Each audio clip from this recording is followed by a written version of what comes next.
नवरात्रीच्या सर्वांना खूप खूप शुभेच्छा। नवरात्री निमित्त आपण करणार आहोत उपवासाचा शिरा। तर आपण जाणून घेऊया साहित्य आणि कृती।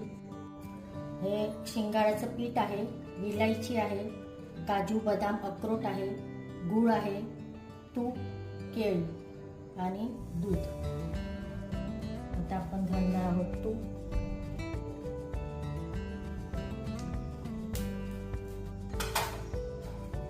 शिंगाडा पीठ छान मंद आचेवर भाजून घेणार।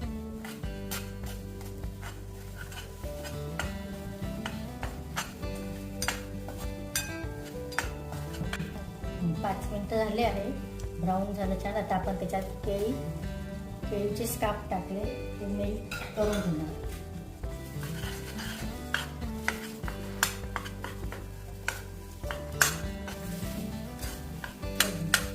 आता केळी पण छान मेल्ट झाली आहे। आता आपण दूध टाकणार आणि नंतर गूळ।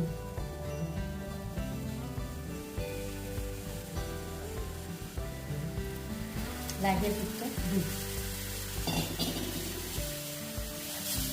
आणि नंतर टाकायचं। नंतर दूध, इलायची पूड आणि ड्रायफ्रुट्स टाकून हलवून घेणार। गॅस बंद कर।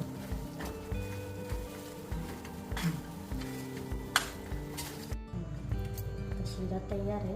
आपण ड्रायफ्रुट्स टाकून घेऊ। उपवासाचा शिरा हा रेडी आहे आपला।